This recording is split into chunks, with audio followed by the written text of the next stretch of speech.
You study here 3 hours. You forget the world, you forget the business, money, nothing, just Torah. Do it twice a week. If it is difficult, start with 1 hour. Another day, let's say Monday, 1 hour. Organize yourself. I'm telling you, the people will organize it. It's like insurance for themselves. They are not only studying, they organize people to study. It's like insurance, yes. Start it, Be'ezrat Hashem, for next week. Another 1 hour, just 1 hour. And if we accept Torah, we learn Torah, we become better Jewish, better with mitzvot, with Torah. Be'ezrat Hashem, we will have tiva v'chatima tova. I want to bless you all, רבותיי. יהי רצון שתכתבו ותחתמו כולכם בספר חיים טובים, בספר צדיקים וחסידים, בזונות ופרנסה טובה, שפע גדול של פרנסה טובה, ותזכו לזרע הקודש של קיימא. תגדלו את כל יוצאי חלציכם לתורה, לחופה, למצוות ולמעשים טובים. שנה טובה ומבורכת.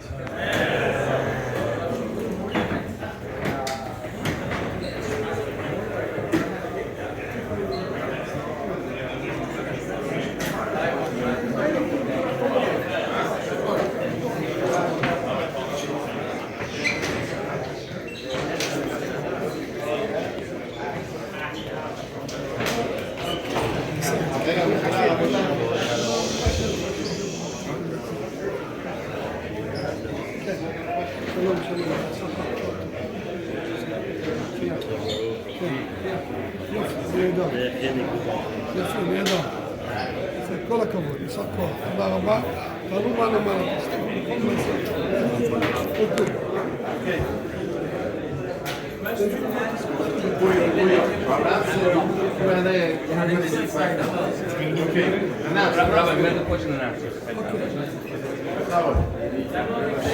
Everybody, please be seated. We're going to have a question and answer session with Harav for 10 minutes.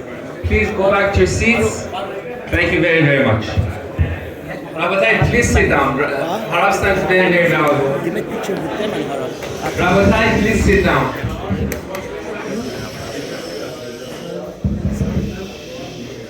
Rabotai, please sit down.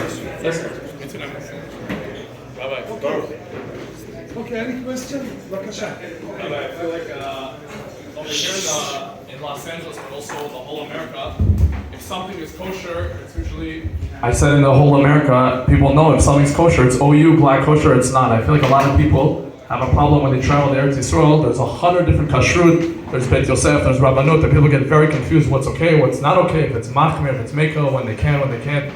I'm wondering if the Rabbi can help. Okay, let me explain to you very short. I don't know in America what kind of kashrut is good or chas v'shalom not. I don't know. In Eretz Yisrael, we have to know. The Rabbanut, every Rabbanut, it's independent. Some cities, they have no rabbi. They have no rabbi. So sometimes simple people, they are in charge of kashrut. And everything, it's written kosher, they are allowed to bring. So many times, kosher in Israel, it's not kosher. I'm sorry. Many times, especially this year, Shlita, many places they don't keep Shemitah. Vegetables, about worms, some places they are careful, some places not. And there are a few badats that if you see it, you can close your eyes and you can eat, no problem. עדה חרדית, שארית ישראל, הרב מחפוד, הרב לנדו, הרב רובין, all of that, they are perfect. All the rest, stay away. Beit Rabbanut, sometimes there is Mehadrin Rabbanut. But that's, I didn't mention the name, don't take. So, we have to be careful about that in Eretz Israel. But I want to tell you about something here in Los Angeles and all the United States. People, it started this problem maybe now, maybe next month, probably next month. Yashan, Kemach Yashan. I want to explain to you. In the Torah, it is written that it's not allowed to eat bread, the wheat that started after Pesach. The Torah didn't explain why. The pasuk, ולחם וכלי וחרמל לא תאכלו until Pesach will pass. According to the Torah, it's exactly to eat wheat that grew up after Pesach, exactly like to eat chazir. This is love, this is love. The same thing. But what happened with that? In East Europe, about 500 years ago, Jewish people, many Jewish people used to live deep inside the continental of Europe. Places that it was very cold. It was very cold that they couldn't plant in the winter, only in the summer. So it means all the wheat they had, it was planted after Pesach. Yes, and at that time, not import, export, not at all. Every place, the wheat they had. So they didn't have frigidaire, not electric. So if someone had wheat now, it was for now. We cannot keep it until after Pesach. And people were very poor. They didn't have something instead. So it was a big problem for many people, for many poor people. So one rabbi, Abach, Yoel Sirkish, 400 years ago, he said because it was from a goy, and the land belonged to the goy, and the goy did it, everything is goy, and it's not Eretz Israel also, he said it is allowed. Some rabbis agreed with him, but 90% of the rabbi were against. Shulchan Aruch wrote, it's not allowed. Yoreh De'ah, Shulchan Aruch, 100%. Mishnah Berurah said that every Yereh Shamayim has to stay away from that. What happened after? People came to America. The people came from Russia, 140 years ago. Most of the population in the United States were people from Russia. In Russia, they used to eat it. They continued here. Also, in the United States, we know the situation. About 50% they planted before Pesach, long time before Pesach, and another 50% after Pesach. But America, they export the wheat to China, to Israel, to many places. So what they do? Yeah, America, they're special. So they export the old, and they keep for themselves the fresh. So it means all, we can say 90% of the wheat that grew up before Pesach, they exported it. It's not in America anymore. Now, step by step, most of the wheat become Hadash. So it's Isur Torah. According to Shulchan Aruch, it's Isur Deoraita. Many places started to understand this problem, about 20 years ago, step by step, because one rabbi started to write every year a special small book, what time you can eat this and that. And I'm telling you that about November, 90% of the wheat will be kemach hadash. So before America started to export, we could say, call the parish, merubah parish. The most of it, it's yashan, so it's okay. But now we cannot say that, because November, 90% will be kemach hadash. Because of that, it's very important. My father, I was with him here about the year of 1990, and he spoke about that with Rav Raful in New York. And he brought to him some people that they know the situation, they explained to him. And after that, my father went back to Israel. He made a special derasha, 1 hour about this subject. He explained it very serious, all the details very clear. And he said, anyone goes to America, sometimes the kashrut, the rabbis that give the kashrut, they are Hasidim from Russia.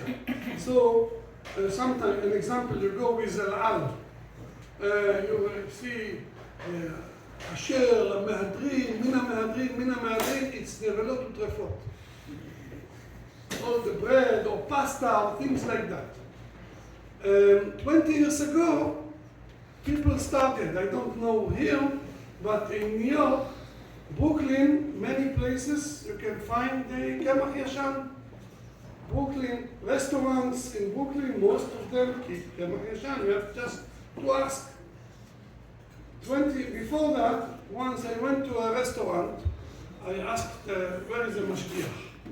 The mashgiach came, I told him, it's kemach yashan. He said, what do you mean? What do you mean? I told him, yashan. What do you mean? I told him, Yoshon, Ashkenaz, Yoshon. He didn't understand what I want. I told him, it's old. He said, mister, here everything is fresh, it's not old.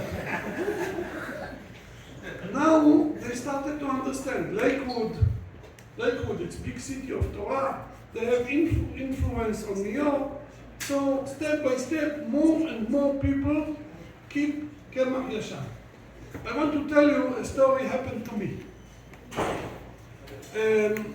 I met someone very rich, 30 years ago. Very rich and very generous. And the man gave me 52,000 every 6 months. 30 years ago, 52, it's like 500,000. Okay, now we became friends. One Wednesday, he told me, look, Friday night, I want you to be in my house. Be my guest. I will give you the best food there you will enjoy. I told him, do you keep kemach yashan? He said, what is kemach yashan? I told him, if you don't know, so it means you don't keep, I'm sorry, I will not come. Okay. Friday morning, I was learning in one Bet Midrash. At that time, no cell phone, but public phone was outside. Somebody came to me, told me, you have a telephone. So I took the phone. The man told me, Rabbi, listen to me. I live here many years. I never heard kemach yashan. So you make a special Torah. So I'm telling you, or you come to my house tonight, or from now on I will not give you a penny. I tried to talk, he said, no, say yes or not. I told him, give me 5 minutes. He said, okay. I went to the Bet Midrash. I asked the rabbis, do you have here a bakery that they sell halot, kemach yashan? They said yes. But why? I told him, this man, he wants me to come to his house, and he doesn't keep Yashan. They told me, you know, this guy, even the bread his wife makes, everything. It's big embarrassment that you will come with halot before Shabbat. It's not nice. You cannot do that. I said, okay. I called him. I said, now you listen to me, I told him. If you don't want to give me money, don't give me money. But don't tell me what to do. I didn't tell you, don't tell me. I keep Yashan. Even I lose all the money, I will not eat bread, not Yashan. He said, okay, Rabbi, my wife wants to talk to you. His wife took the phone. She said, Wednesday morning, you told my husband Kemach Yashan. After you said that, I went to a rabbi. I asked him, what is Kemach Yashan? He explained to me. I changed all my house. I bought Kemach Yashan. Everything you will have tonight, it will be Kemach Yashan. My husband just wanted to test you. But it will be, he wanted to see if you are a money man or rabbi, real rabbi. So you can come, don't worry. Okay, I went, Baruch Hashem, it was beautiful.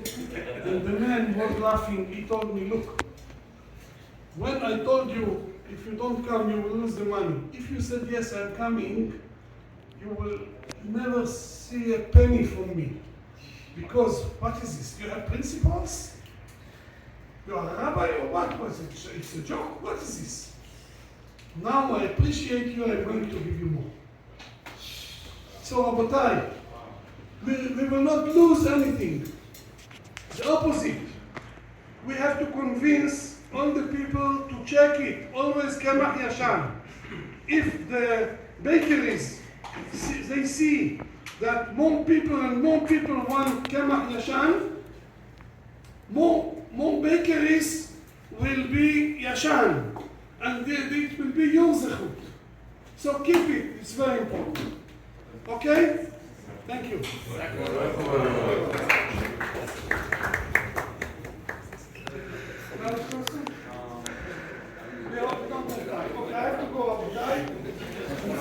Rabotai, I just wanted to announce for whoever that wants to get a personal bracha from Harav, there's going to be a dinner tonight, but it's a $500 minimum entry. The entire money is going towards Harav's Kolel in Yechavedat in Arnof, and they support 150 people. Chazak u'baruch.